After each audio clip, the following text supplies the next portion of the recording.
जय हिंद आप सभी को। तो चलिए स्टार्ट करते हैं। आज के इस क्लास में बिहार दरोगा का प्रैक्टिस सेट नंबर 2 कंप्लीट करेंगे और ये प्रैक्टिस सेट प्लेटफॉर्म की तरफ से निकाला गया है।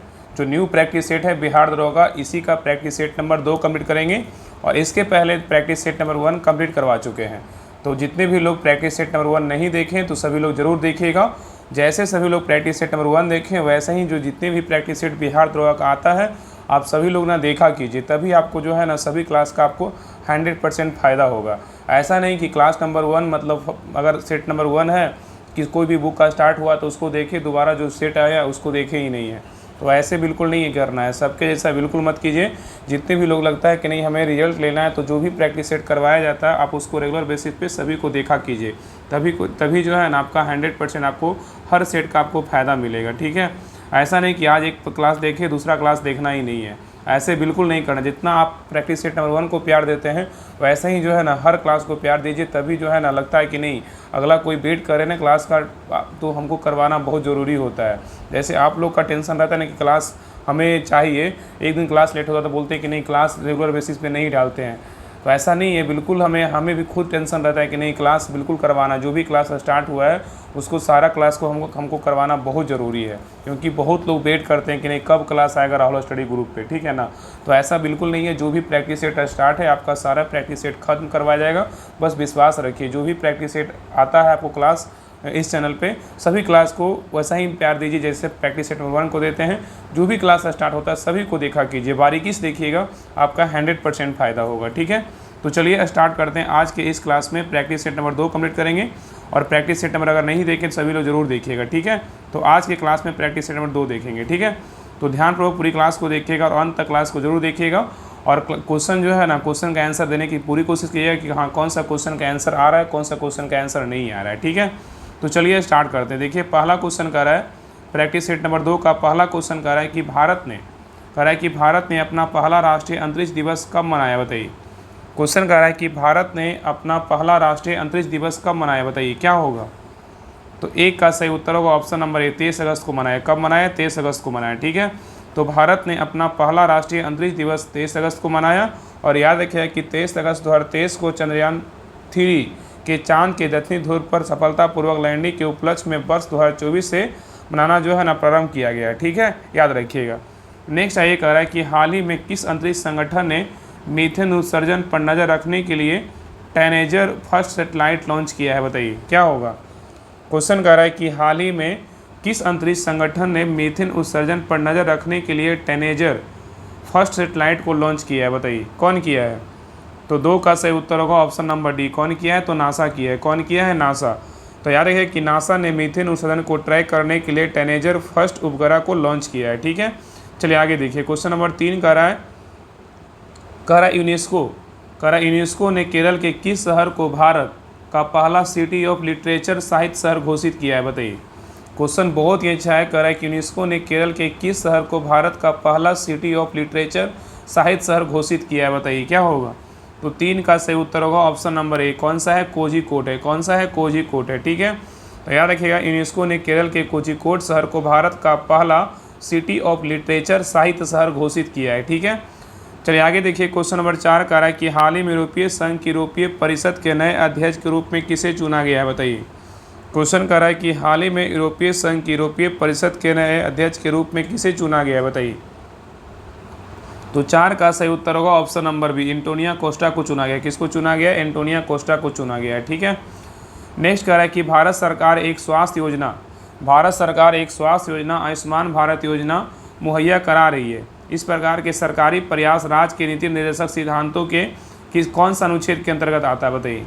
क्वेश्चन कह रहा है कि भारत सरकार एक स्वास्थ्य योजना आयुष्मान भारत योजना मुहैया करा रही है। इस प्रकार के सरकारी प्रयास राज्य के नीति निर्देशक सिद्धांतों के किस अनुच्छेद के अंतर्गत आता है, बताइए क्या होगा। तो 5 का सही उत्तर होगा ऑप्शन नंबर डी, अनुच्छेद क्या होगा? 47। क्या होगा? अनुच्छेद 47। ठीक है, नेक्स्ट कह रहा है कि पश्चिमी घाट और पूर्वी घाट दक्षिणी भारत के निम्नलिखित में से किस स्थान पर मिलते हैं, बताइए। पश्चिमी घाट और पूर्वी घाट दक्षिणी भारत के निम्नलिखित में से किस स्थान पर मिलते हैं, बताइए क्या होगा। तो 6 का सही उत्तर होगा ऑप्शन नंबर ए, नीलगिरी की पहाड़ियाँ पर मिलता है। कहाँ मिलता है? नीलगिरी की पहाड़ियाँ पर मिलता है। ठीक है, चलिए नेक्स्ट क्वेश्चन पे आइए। कह रहा है कि नाबार्ड कह रहा है कि नाबार्ड ने मुख्य रूप से छोटे और सीमांत किसानों और काश्तकारी किसानों की ऋण आवश्यकताओं को पूरा करने के लिए 2004 से 5 में कौन सा नामक एक विशेष पायलट परियोजना की शुरू की है, बताइए। कह रहा है कि नाबार्ड ने मुख्य रूप से छोटे और सीमांत किसानों और काश्तकारी किसानों की ऋण आवश्यकताओं को पूरा करने के लिए 2004-5 में कौन सा नामक एक विशेष पायलट परियोजना शुरू की है, बताइए। कौन किया है?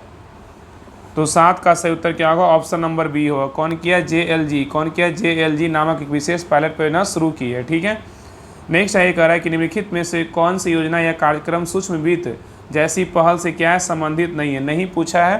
कह रहा है कि निम्नलिखित में से कौन सी योजना या कार्यक्रम है जो सूक्ष्म वित्त जैसी पहल संबंधित नहीं है, बताइए। कौन नहीं है?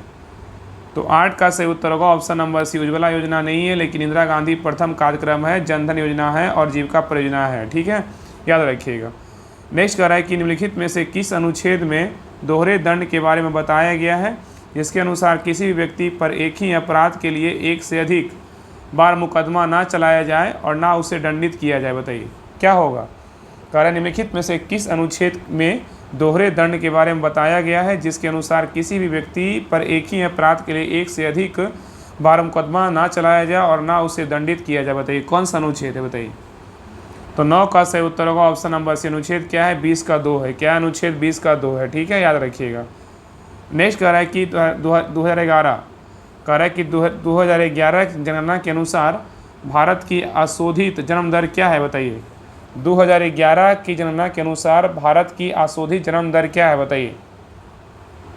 तो 10 का सही उत्तर होगा ऑप्शन नंबर बी। कितना? 21.8% है। कितना? 21.8% है, ठीक है, याद रखिएगा, ठीक है।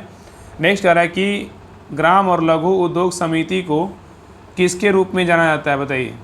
कह रहा है कि ग्राम और लघु उद्योग समिति को किसके रूप में जाना जाता है, बताइए। तो 11 का सही उत्तर होगा ऑप्शन नंबर बी, करवे समिति। क्या होगा? करवे समिति। तो ग्राम और लघु उद्योग समिति को करवे समिति के रूप में जाना जाता है, ठीक है। चलिए नेक्स्ट क्वेश्चन पे आइए। नेक्स्ट है, कह रहा है कि साल, बबूल और बांस जो शुष्क उष्णकटिबंधीय वन के प्रकार हैं में वार्षिक वर्षा की मात्रा कितनी है, बताइए। कह रहा है कि साल, बबूल, बांस जो शुष्क उष्णकटिबंधीय वन के प्रकार हैं में वार्षिक वर्षा की मात्रा कितनी है, बताइए। तो 12 का सही उत्तर होगा ऑप्शन नंबर डी। 51 सेंटीमीटर से क्या है? 151 सेंटीमीटर तक, ठीक है।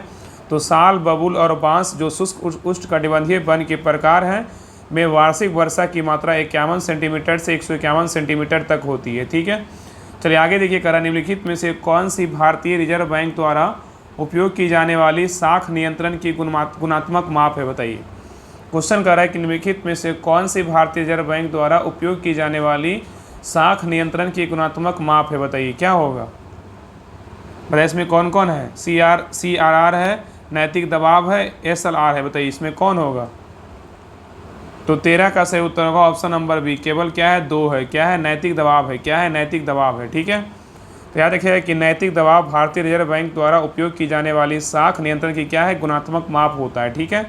आगे देखिए, कह रहा है कि सांची के स्तूप की खोज 1818 में किसके द्वारा किया गया था, बताइए। कह रहा है कि सांची के स्तूप की खोज 1818 में किसके द्वारा किया गया था, बताइए। तो 14 का सही उत्तर होगा ऑप्शन नंबर ए, सन हेनरी टेलर के द्वारा किया गया था, ठीक है।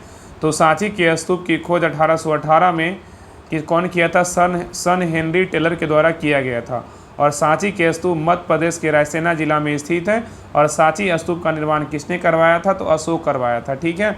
और सांची स्तूप को स्थापत्य कला के दृष्टिकोण से क्या है? तो सर्वश्रेष्ठ माना जाता है, ठीक है। चलिए नेक्स्ट क्वेश्चन पे आइए। निम्नलिखित में से कौन सा एक पुरापाषाण स्थल है, बताइए। कह रहा है कि निम्नलिखित में से कौन सा एक पुरापाषाण स्थल है, बताइए क्या होगा। तो 15 का सही उत्तर होगा ऑप्शन नंबर सी। क्या है? भीमबेटका है। क्या है? भीमबेटका है, ठीक है। नेक्स्ट है, इंग्लैंड में चार्जशीट आंदोलन हुआ था, बताइए कब हुआ था। इंग्लैंड में चार्जशीट आंदोलन हुआ था, कब हुआ था, बताइए। तो 16 का सही उत्तर होगा ऑप्शन नंबर ए, 1838 में हुआ था। कब हुआ था? 1838 में हुआ था, ठीक है। नेक्स्ट कह रहा है कि मंजीरा मगरमच्छ वन जीव अभयारण्य कहाँ स्थित है, बताइए। मंजीरा मगरमच्छ वन जीव अभयारण्य कहाँ स्थित है, बताइए। तो 17 का सही उत्तर होगा ऑप्शन नंबर ए, तेलंगाना में स्थित है। कहाँ स्थित है? तेलंगाना में। नेक्स्ट है, एवरेस्ट पर चढ़ने में सफलता सर्वप्रथम कब अर्जित किया गया, बताइए। कह रहा है कि एवरेस्ट पर चढ़ने में सफलता सर्वप्रथम कब अर्जित किया गया, बताइए क्या होगा। तो 18 का सही उत्तर होगा ऑप्शन नंबर 1953 में किया गया था। कब किया गया था? 1953 में किया गया था, ठीक है। नेक्स्ट है नेपाल हिमालय का विस्तार किन दो नदियों के बीच है, बताइए।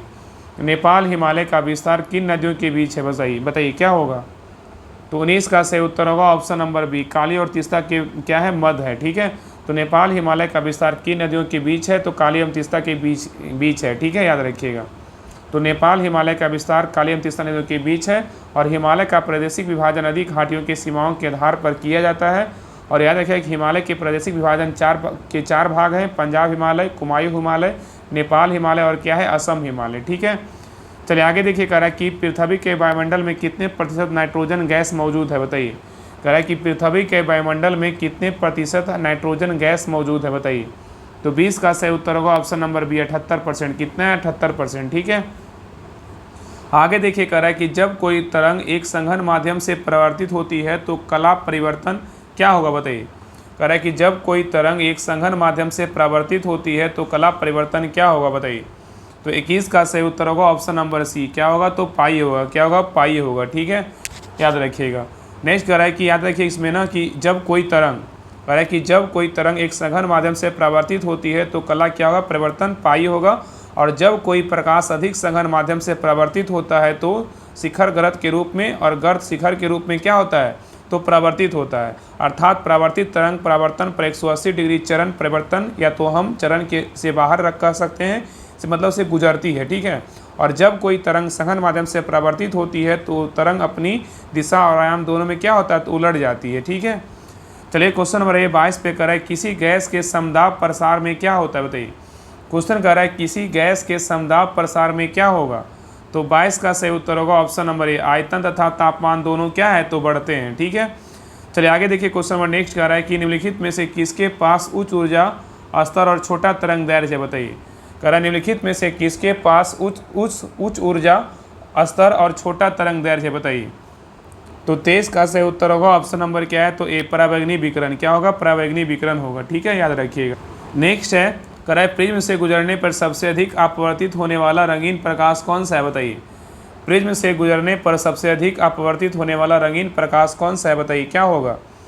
तो 24 का सही उत्तर होगा ऑप्शन नंबर 1, क्या है, तो बैगनी है। क्या है, बैगनी है। ठीक है, नेक्स्ट कह रहा है कि मिट्टी के तेल के बर्तन में बर्फ का एक टुकड़ा डाला जाता है तो बर्फ के पिघलने पर मिट्टी के तेल की सतह क्या होगी, बताइए। क्वेश्चन कह रहा है कि मिट्टी के तेल के बर्तन में बर्फ का एक टुकड़ा डाला जाता है तो बर्फ के पिघलने पर मिट्टी के तेल की सतह क्या होगी, बताइए। तो 25 का सही उत्तर होगा ऑप्शन नंबर 1, क्या होगा, गिरेगी। क्या होगा, गिरेगी। ठीक है, तो क्या कह रहा है ना, क्वेश्चन कह रहा है कि मिट्टी के तेल के बर्तन में बर्फ का एक टुकड़ा डाला जाता है तो बर्फ के पिघलने की मिट्टी की सतह, तेल की सतह क्या होगी, तो गिरेगी। ठीक है, चल आगे देखिए, कह रहा है कि हकल के नियम, कह रहा है हकल के नियम के आधार पर निम्नलिखित में से कौन सा गैर एरोमेटिक है, बताइए। कह रहा है कि हकल के नियम के आधार पर निम्नलिखित में से कौन सा एक गैर एरोमेटिक है, बताइए। तो 26 का सही उत्तर होगा ऑप्शन नंबर सी, कौन है, मीथेन है। कौन है, मीथेन है। ठीक है, नेक्स्ट कह रहा है निम्नलिखित में से कौन सा एक अनओमीय प्रतिरोध है, बताइए। कह रहा है निम्नलिखित में से कौन सा एक अनओमीय प्रतिरोध है, बताइए, क्या होगा। तो 27 का सही उत्तर होगा ऑप्शन नंबर बी, क्या है, डायोड है। क्या है, डायोड है। ठीक है, नेक्स्ट कह रहा है कि पेरिस पैरालंपिक 2024 खेलों के समापन समारोह में भारतीय ध्वजवाहक कौन थे, बताइए।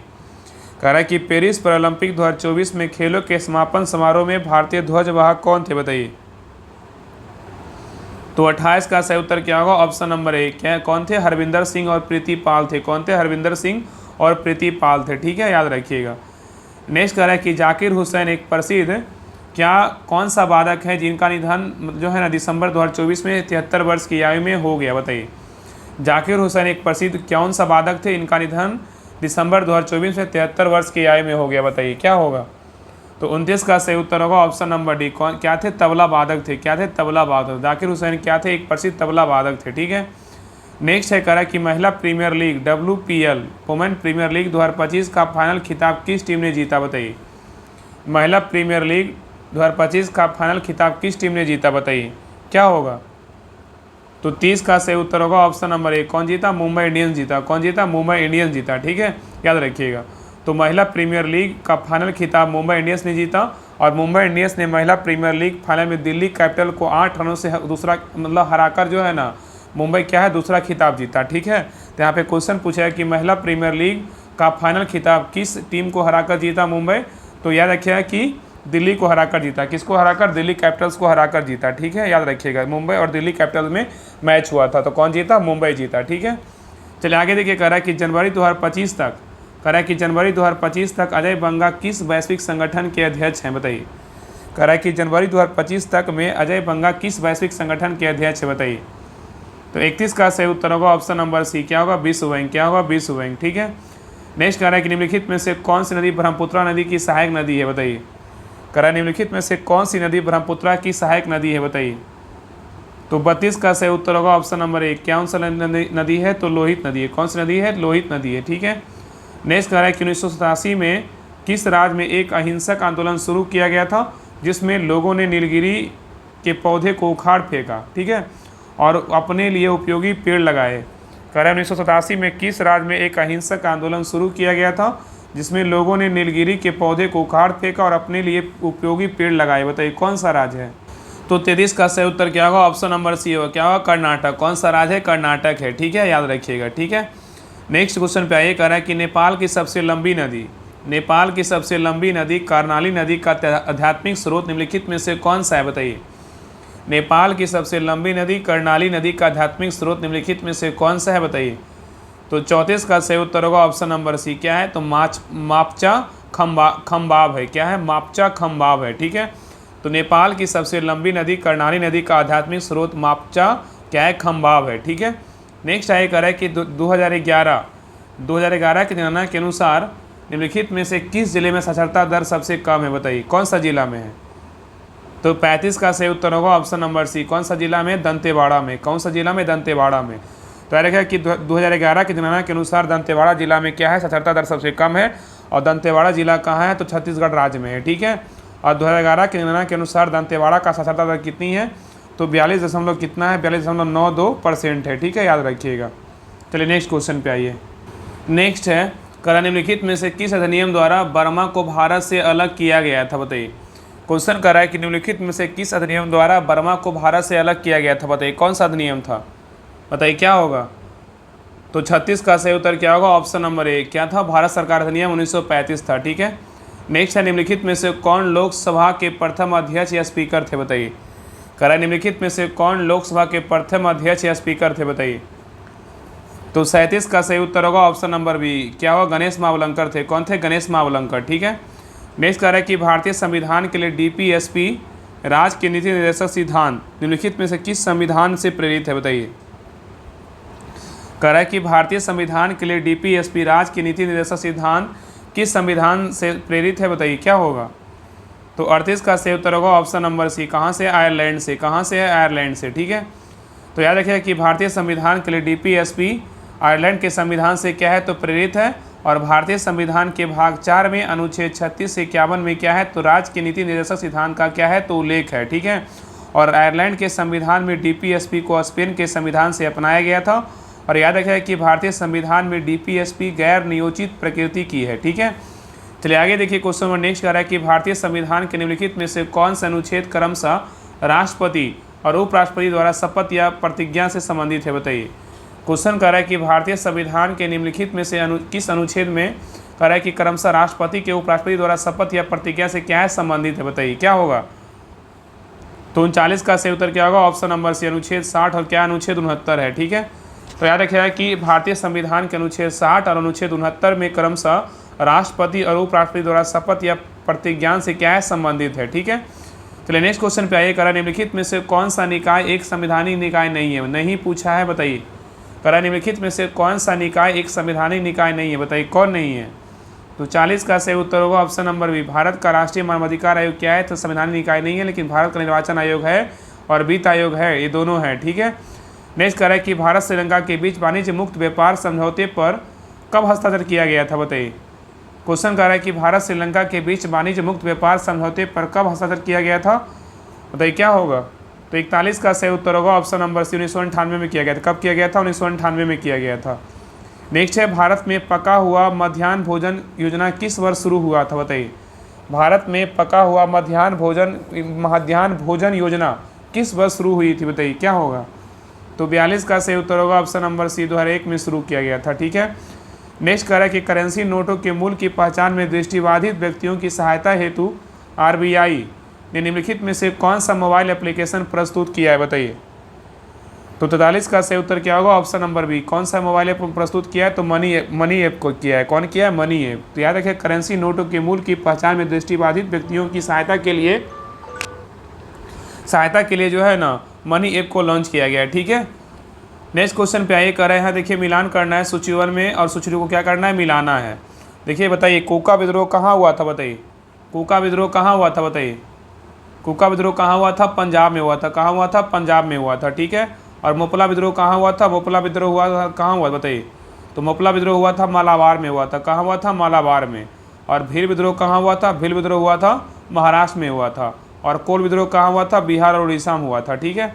तो इसका सही उत्तर क्या होगा, ऑप्शन नंबर सी हो जाएगा, 1 2 4 3। क्या होगा, 1 2 4 3, ठीक है। चलिए नेक्स्ट क्वेश्चन पे आइए। नेक्स्ट है, कर 1883 से 84 का एल्बर्ट बिल किससे संबंधित है, बताइए। कर कि 1883 से 84 का एल्बर्ट बिल किससे संबंधित है, बताइए। क्या होगा, तो 45 का सही उत्तर होगा ऑप्शन नंबर ए, न्यायिक सुधार से। किससे है, न्यायिक सुधार से है, ठीक है। नेक्स्ट है, ऑपरेशन पोलो किससे संबंधित है, बताइए। ऑपरेशन पोलो किससे संबंधित था, बताइए। तो 46 का सही उत्तर होगा ऑप्शन नंबर ए, 1948 की हैदराबाद पुलिस कार्रवाई से संबंधित था, ठीक है। तो करेक्ट, ऑपरेशन पोलो किससे संबंधित था, तो 1948 की हैदराबाद पुलिस कार्रवाई से क्या था, संबंधित था, ठीक है, याद रखिएगा। नेक्स्ट कह रहा है कि 0 डिग्री अक्षांश, कह रहा है कि 0 डिग्री अक्षांश और 0 डिग्री दशांतर कहाँ स्थित है, बताइए। 0 डिग्री अक्षांश और 0 डिग्री दशांतर कहाँ स्थित है, बताइए। तो 47 का सही उत्तर होगा ऑप्शन नंबर ए, क्या है, अटलांटिक महासागर में स्थित है, ठीक है। नेक्स्ट कह रहा है कि निम्नलिखित में से कौन सा द्वितीयक लाइसोम का प्रकार है, बताइए। कह रहा है निम्नलिखित में से कौन सा द्वितीयक लाइसोम का प्रकार है, बताइए। लाइसोसोम का प्रकार है, बताइए कौन है। तो 48 का सही उत्तर होगा ऑप्शन नंबर ए, फाइगोसोम है। क्या है, फागोसोम है। क्या है, फागोसोम, ठीक है। नेक्स्ट कह रहा है कि रेखित पेशियों, कह रहा है रेखित पेशियों में पाए जाने वाला चिकनी अंतःद्रव्य जलिका में संशोधित रूप को क्या कहते हैं, बताइए। कह रहा है कि रेखित पेशियों में पाए जाने वाले क्या है, तो चिकनी, रेखित पेशियों में पाए जाने वाली चिकनी अंतःद्रव्य जलिका में के संशोधित रूप को क्या कहते हैं, बताइए। रेखित पेशियों में पाए जाने वाली चिकनी अंतःद्रव्य जलिका के संशोधित रूप को क्या कहते हैं। तो 49 का सही उत्तर होगा option number B, sarcoplasmic reticulum कहते हैं। क्या कहते हैं, सार्कोप्लाज्मिक रेटिकुलम कहते हैं, ठीक है। नेक्स्ट क्वेश्चन पे आइए, कह रहा है कि निम्नलिखित में से कौन सा सघन अनियमित रूप से व्यवस्थित संयोजी उत्तक का क्या है उदाहरण है, बताइए। कह रहा है निम्नलिखित में से कौन सा सघन अनियमित रूप से व्यवस्थित संयोजी उत्तक का क्या है उदाहरण है। तो 50 का सही उत्तर होगा ऑप्शन नंबर बी, क्या है, तो डर्मिस है। क्या है, डर्मिस है, ठीक है। नेक्स्ट कह रहा है कि कुशिंग सिंड्रोम के कारण होता है, बताइए क्या होता है। कुशिंग सिंड्रोम के कारण क्या होता है, बताइए। तो 51 का सही उत्तर होगा ऑप्शन नंबर सी, क्या होता है, कार्टिसोल का अधिकतम स्राव होता है। क्या होता है, कार्टिसोल का अधिकतम स्राव होता है, ठीक है। चलिए क्वेश्चन वाले नेक्स्ट पे कह रहा है कि फेलोपियन ट्यूब, कह रहा है कि फेलोपियन ट्यूब के किस क्षेत्र में निषेचन होता है, बताइए। फेलोपियन ट्यूब के किस क्षेत्र में निषेचन होता है, बताइए। तो 52 का सही उत्तर होगा ऑप्शन नंबर बी, एम्प्यूला में होता है। किस में होता है, एम्प्यूला में होता है, ठीक है। तो फेलोपियन ट्यूब के एम्प्यूला क्षेत्र में क्या होता है, निषेचन होता है। और याद रखिएगा कि महिला प्रजनन पथ में शुक्राणु के निकलने के बाद ये शुक्राणु गतिशील होकर योनि से होते हुए गर्भाशय, गिरवा से होते हुए गर्भाशय और आगे फेलोपियन ट्यूब तक क्या होते हैं, तो तैरते हैं, ठीक है। और फेलोपियन ट्यूब जो है ना 3 क्षेत्रों से बनी होती है। एक होता है इम्फेडिबुलम होता है, एक होता है एम्प्यूला होता है, एक होता है इस्थमस होता है, ठीक है। चलिए नेक्स्ट क्वेश्चन पे आइए। कह रहा है कि श्वसन अनुपात 1 से अधिक होता है, बताइए किस में होता है। श्वसन अनुपात 1 से अधिक होता है, किस में, बताइए। तो 53 का सही उत्तर होगा ऑप्शन नंबर बी, कार्बनिक अम्लों में होता है। किस में होता है, कार्बनिक अम्लों में होता है, ठीक है। नेक्स्ट कह रहा है कि मनुष्य में कौन सा हार्मोन रक्त में कैल्शियम एवं फॉस्फेट को नियंत्रित करता है, बताइए। कह रहा है कि मनुष्य में कौन सा हार्मोन रक्त में कैल्शियम एवं फॉस्फेट को नियंत्रित करता है, बताइए। तो 54 का सही उत्तर होगा ऑप्शन नंबर सी, क्या है, पैराथायरॉयड हार्मोन है। क्या है, पैराथायरॉयड हार्मोन है, ठीक है। चलिए आगे देखिए, कह रहा है कि लंदन की सेंट्रल बैंकिंग ने risk manager of the year award 2024 से किसे सम्मानित किया गया, बताइए। कह रहा है कि लंदन की सेंट्रल बैंकिंग ने risk manager of the year award 2024 से किसे सम्मानित किया गया, बताइए। तो 55 का सही उत्तर होगा ऑप्शन नंबर ए, भारतीय रिजर्व बैंक को सम्मानित किया गया है, ठीक है। नेक्स्ट कह रहा है कि गिद्धों की एशियन किंग प्रजाति के लिए विश्व का पहला संरक्षण और प्रजनन केंद्र कहाँ स्थापित किया गया, बताइए। कह रहा है कि गिद्धों की एशियन किंग प्रजाति के लिए विश्व का पहला संरक्षण और प्रजनन केंद्र कहाँ स्थापित किया गया है? तो 56 का सही उत्तर होगा ऑप्शन नंबर ए, उत्तर प्रदेश में किया गया है। कहाँ किया गया है? उत्तर प्रदेश में किया गया है। ठीक है, चलिए नेक्स्ट क्वेश्चन पे आइए। नेक्स्ट है, कह रहा है कि भारतीय सशस्त्र बलों में चिकित्सा सेवा की पहली महिला महानिदेशक कौन बनी है? बताइए। कह रहा है कि भारतीय सशस्त्र बलों में चिकित्सा सेवा की पहली महिला महानिदेशक कौन बनी है? बताइए। तो 57 का सही उत्तर होगा ऑप्शन नंबर बी, साधना सक्सेना नायर बनी है। ठीक है, नेक्स्ट कह रहा है कि फरवरी 2025 में नवीनतम संशोधन के बाद आरबीआई द्वारा निर्धारित नई रेपो रेट दर क्या है? बताइए। कह रहा है कि फरवरी 2025 में नवीनतम संशोधन के बाद आरबीआई द्वारा निर्धारित नई रेपो रेट दर क्या रही है? बताइए। तो 58 का सही उत्तर होगा ऑप्शन नंबर बी, 6.25% रही है। ठीक है, नेक्स्ट है, झांसी की रानी लक्ष्मीबाई की मृत्यु कहाँ हुई थी? बताइए। झांसी की रानी लक्ष्मीबाई की मृत्यु कहाँ हुआ था? बताइए। तो 59 का सही उत्तर होगा ऑप्शन नंबर सी, कहाँ हुआ था? ग्वालियर में हुआ था। कहाँ हुआ था? ग्वालियर में। तो याद रखिए रानी लक्ष्मीबाई की मृत्यु 18 जून कब हुआ था? 1858 को हुआ था। कब हुआ था? 18 जून 1858 को। कहाँ हुआ था? तो ग्वालियर में हुआ था। ठीक है, नेक्स्ट है, कह रहा है कि हिटलर के किस देश पर आक्रमण के परिणाम स्वरूप द्वितीय विश्व युद्ध आरंभ हुआ था? बताइए। कह रहा है कि हिटलर के किस देश पर आक्रमण के परिणाम स्वरूप द्वितीय विश्व युद्ध आरंभ हुआ था? बताइए। तो 60 का सही उत्तर होगा ऑप्शन नंबर सी, क्या होगा? पोलैंड। क्या होगा? पोलैंड। ठीक है, याद रखिएगा। नेक्स्ट कह रहा है कि हुंकार हिंदी, कह रहा है हुंकार हिंदी साप्ताहिक पत्रिका के प्रकाशन में कौन संबंधित है? बताइए। कह रहे हैं हुंकार हिंदी साप्ताहिक पत्रिका के प्रकाशन से कौन संबंधित है? बताइए। तो 61 का सही उत्तर होगा ऑप्शन नंबर बी, कौन थे? सदानंद सरस्वती थे। कौन थे? सदानंद सरस्वती थे। ठीक है, नेक्स्ट कह रहा है कि राजस्थान में बहुत कम वर्षा होती है क्योंकि क्या कारण है? बताइए। कह रहा है कि राजस्थान में बहुत कम वर्षा होती है, क्या कारण है? बताइए। तो 62 का सही उत्तर होगा ऑप्शन नंबर ए, हवाएं किसी प्रकार की बाधाओं पर को पार नहीं करती है जिसके कारण ठंडा होने के लिए आवश्यक ऊंचाई नहीं प्राप्त होती है। ठीक है, तो कह रहा है कि राजस्थान में बहुत कम वर्षा क्यों होती है? क्योंकि हवाएं किसी प्रकार की बाधाओं को पार नहीं करती है जिसके कारण ठंडा होने के लिए आवश्यक ऊंचाई नहीं प्राप्त होती है। ठीक है, चलिए आगे देखिए। कह रहा है कि राष्ट्रीय जलमार्ग NH4 नेशनल वाटरवे 4 को किस वर्ष राष्ट्रीय जलमार्ग घोषित किया गया? बताइए। तो 63 का सही उत्तर होगा ऑप्शन नंबर ए, 2008 ईस्वी में किया गया था। ठीक है, तो राष्ट्रीय जलमार्ग संख्या 4 को वर्ष 2008 में ईस्वी में राष्ट्रीय जलमार्ग घोषित किया गया था। ठीक है, नेक्स्ट कह रहा है कि वेल्ड डाउन्स और पंपास आदि शब्द किससे संबंधित है? बताइए। कह रहा है वेल्ड डाउन्स और पंपास आदि शब्द किससे संबंधित है? बताइए। तो 64 का सही उत्तर होगा ऑप्शन नंबर ए, घास के मैदानों से। किसे? घास के मैदानों से। ठीक है, और बेल्ट कहाँ का घास का मैदान है? तो दक्षिण अफ्रीका का है। डाउन्स बोलेगा तो कहाँ का? ऑस्ट्रेलिया का है। पंपास बोलेगा तो कहाँ का? अर्जेंटीना का है। ठीक है, आगे कह रहा है निम्नलिखित में से कौन सा एक स्थल रूप देश है? बताइए। कौन सा एक स्थल रूप देश है? बताइए, क्या होगा? तो 65 का सही उत्तर क्या होगा? 65 का सही उत्तर होगा ऑप्शन नंबर बी, क्या है? तो हंगरी है। क्या है? हंगरी है। ठीक है, नेक्स्ट है, ग्रेट विक्टोरियन मरुस्थल कहाँ स्थित? बताइए। ग्रेट विक्टोरियन मरुस्थल कहाँ स्थित? बताइए। तो 66 का सही उत्तर होगा ऑप्शन नंबर ए, कहाँ स्थित है? ऑस्ट्रेलिया में। कहाँ स्थित है? ऑस्ट्रेलिया में। ठीक है, नेक्स्ट कह रहा है कि यदि ग्रीनविच में दोपहर 12 बजे हैं तो ग्रीनविच के 30 डिग्री पूर्व में क्या समय होगा? बताइए। कह रहा है यदि ग्रीनविच में दोपहर के 12 बजे हैं तो ग्रीनविच के 30 डिग्री पूर्व में क्या समय होगा? बताइए। तो 67 का सही उत्तर होगा ऑप्शन नंबर सी, दोपहर के 2 बजे। क्या बजे? दोपहर के 2 बजेंगे। ठीक है, नेक्स्ट है, भारत के खनिज तेल पेट्रोलियम उत्पादक क्षेत्र और इसकी अवस्थितियों का सही गुण कौन सा है? बताइए। कह रहा है कि भारत के खनिज तेल पेट्रोलियम उत्पादक क्षेत्र और इसकी अवस्थितियों का सही गुण क्या है? बताइए। तो लूनेज कहाँ का है? गुजरात का। बिल्कुल क्या है? सही है। केसी बेसिन कहाँ का? बंगाल की खाड़ी। बिल्कुल सही है। और सुरमा घाटी बोले कहाँ का? असम। क्या क्या है? बिल्कुल सही। इसका सही उत्तर क्या होगा? Option number D. में से सभी क्या है? तो सही है। ठीक है, चलिए क्वेश्चन नंबर नेक्स्ट पे।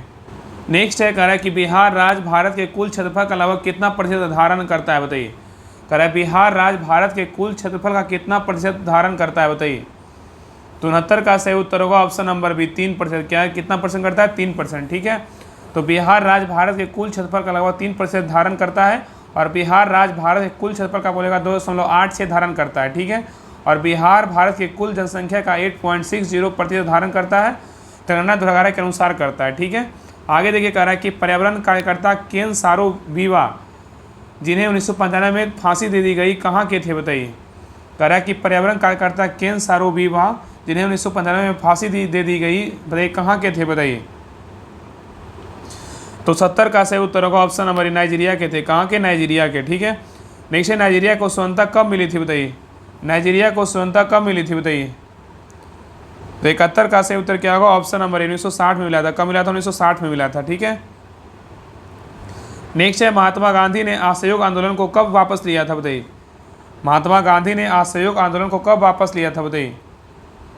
तो 72 का सही उत्तर क्या होगा, 72 का सही उत्तर होगा ऑप्शन नंबर 1, फरवरी 1922 में लिया था, ठीक है।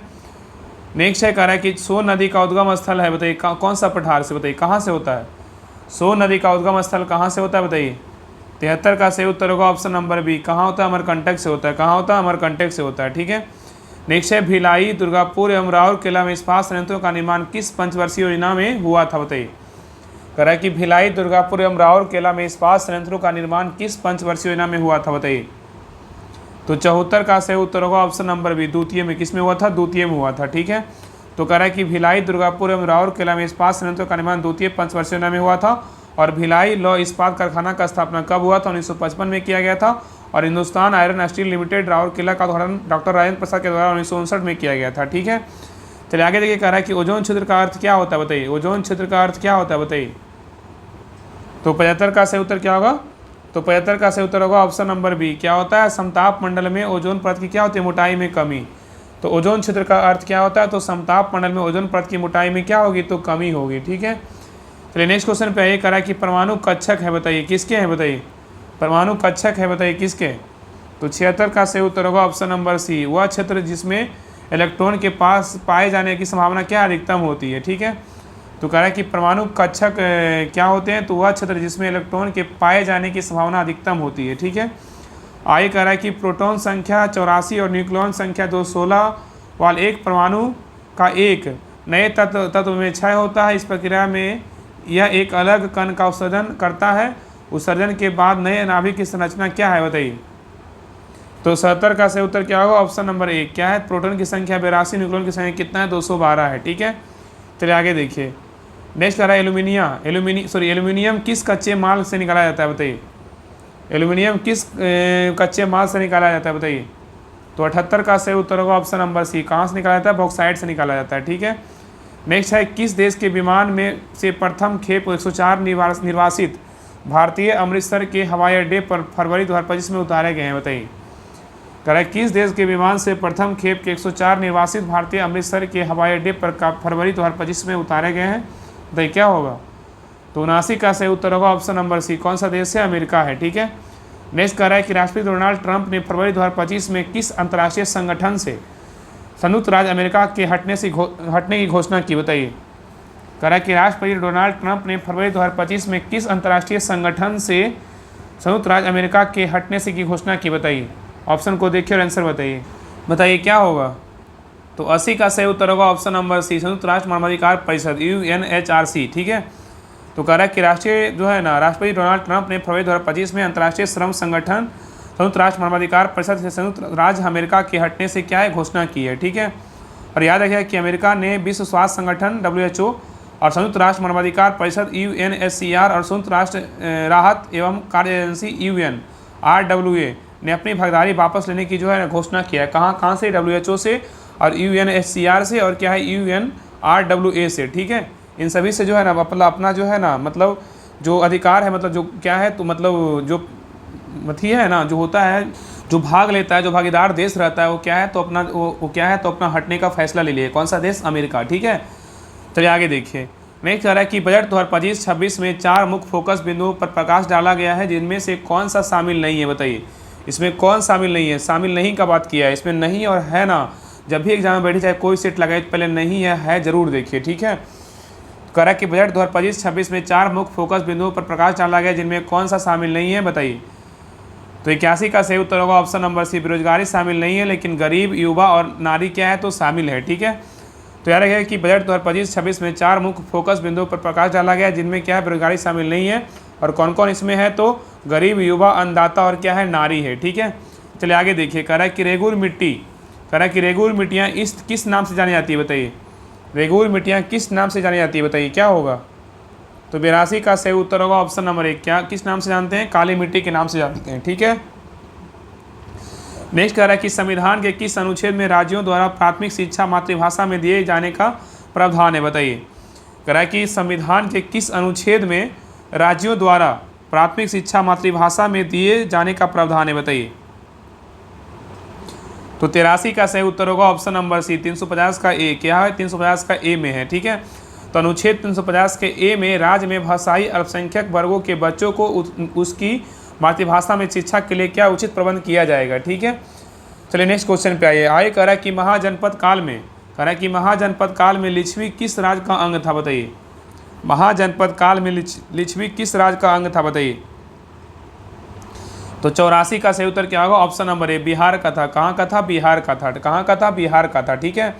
और इससे जो है ना 1 से 2 क्वेश्चन आपका बिहार दरोगा में फिक्स है। सभी का जो है ना मतलब महाजनपद की राजधानी याद रखिएगा। अंग का बोलेगा तो चंपा, मगध का बोलेगा तो ग्रीवर्ज या तो राजगिरी, काशी का बोलेगा तो वाराणसी, बस का बोलेगा तो कौशाम्बी, बज्जी का बोलेगा तो वैशाली या विदे या मतलब जो भी बोलिए, और कौशल का श्रावस्ती, अवंती का बोलेगा तो उज्जैन या महिष्मती, अस्मक का बोलेगा तो पोटली, गंधार का तहसीला और सूरसेन का बोलेगा तो मथुरा, ठीक है। ये सभी पॉइंट ना याद रखिएगा, ठीक है।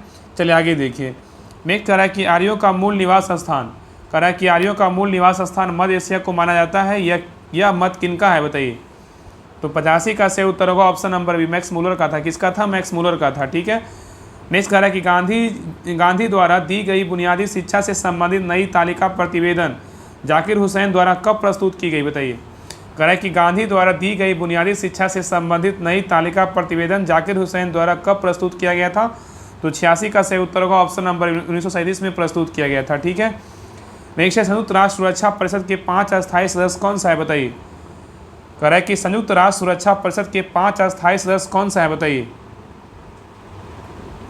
तो 87 का सही उत्तर होगा ऑप्शन नंबर सी। कौन है? चीन है, फ्रांस है, रूस है, ब्रिटेन और क्या है? यूएसए है, ठीक है।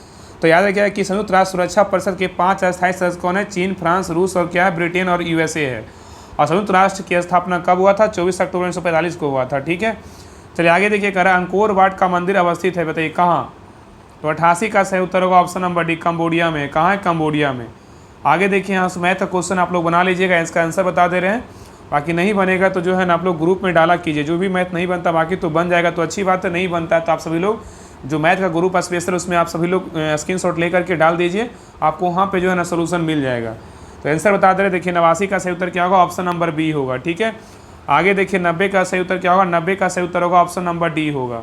आगे देखिए 91 का सही उत्तर क्या होगा? 91 का सही उत्तर होगा ऑप्शन नंबर क्या होगा? तो सी होगा। क्या होगा? ऑप्शन नंबर सी होगा, ठीक है। आगे देखिए 92 का सही उत्तर क्या होगा? तो 92 का सही उत्तर होगा ऑप्शन नंबर बी होगा, ठीक है। आगे देखिए 93 का सही उत्तर क्या होगा? तो ऑप्शन नंबर ए होगा। आगे देखिए 94 नंबर क्वेश्चन कह रहा है कि सेलेक्ट द, देखिए यहाँ इंग्लिश क्वेश्चन कर रहा है, select the option that expresses the given sentences in passive voice. यहाँ दिया robin rolled the marble through a small plastic pipe, बताइए क्या होगा। तो 94 का सही उत्तर क्या होगा? ऑप्शन नंबर ए होगा। क्या होगा? The marble was rolled through a small plastic pipe by क्या होगा? रॉबिन होगा। यहाँ पे दिया होता सेंटेंस दिया था Robin rolled the marble through a small plastic pipe, तो the marble was rolled through a small plastic pipe by क्या होगा? तो रॉबिन होगा, ठीक है। चलिए क्वेश्चन नंबर नेक्स्ट पे ये कह रहा है कि select the correct indirect from the given sentences. यहाँ पे कह रहा है कि she said to me the charlatan will be breaking into the क्या है? सेफ है, बताइए क्या होगा। 95 का सही उत्तर क्या होगा? ऑप्शन नंबर ए होगा। She told me that the charlatan would be breaking into the क्या होगा? तो सेफ होगा, ठीक है।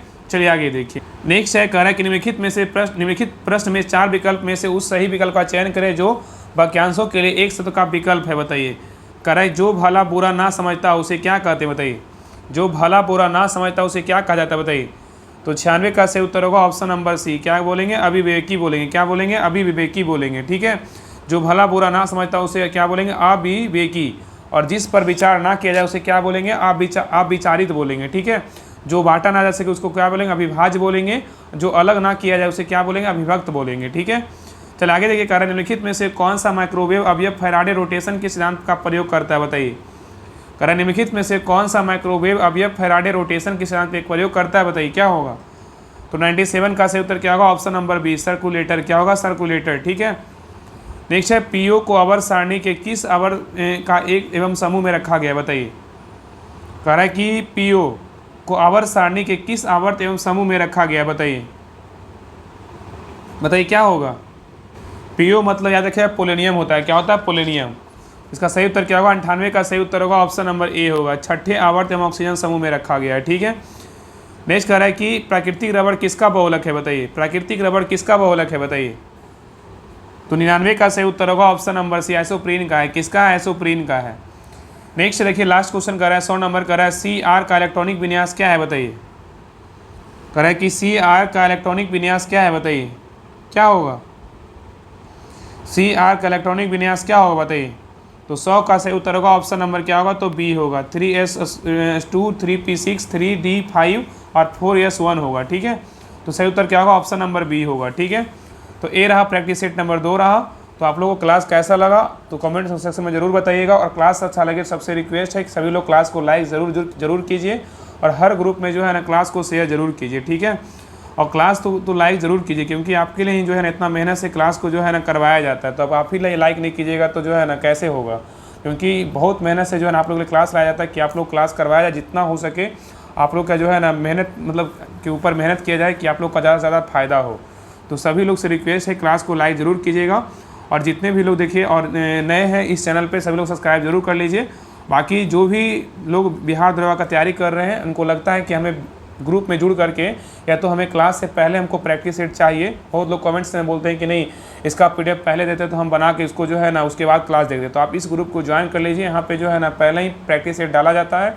आप इस ग्रुप को ज्वाइन करके जो है ना यहाँ पे आपको होमवर्क बुक के द्वारा होमवर्क करवाया जाएगा, और यहाँ पे सभी प्रकाशन का प्रैक्टिस सेट करवाया जाएगा। ठीक है, ये दोनों आपका एक ही ग्रुप में मिलेगा, ऐसा नहीं कि दोनों अलग अलग है, तो दोनों एक ही ग्रुप में मिलेगा। आपको सारा अच्छे से करवाया जाएगा, शुरू से जो है ना मतलब करवाया जा रहा है। ठीक है, अभी स्टार्टिंग हुआ है 3rd बैच, ये न्यू बैच है। ठीक है, तो इस ग्रुप को ज्वाइन कीजिए। आप इस ग्रुप में ज्वाइन करके जो जितनी बुक आपको दिख रहा है ना, बाकी बहुत सारा बुक अभी ऐड नहीं है प्रैक्टिस सेट, जैसे ड्रीम डोज का है, जैसे देखिए क्या है तो SR क्लासेस का है, फिर प्लेटफॉर्म का है, और बहुत सारे प्रैक्टिस सेट अभी आएगा, और बाकी तो प्रैक्टिस सेट इसमें ऐड नहीं है।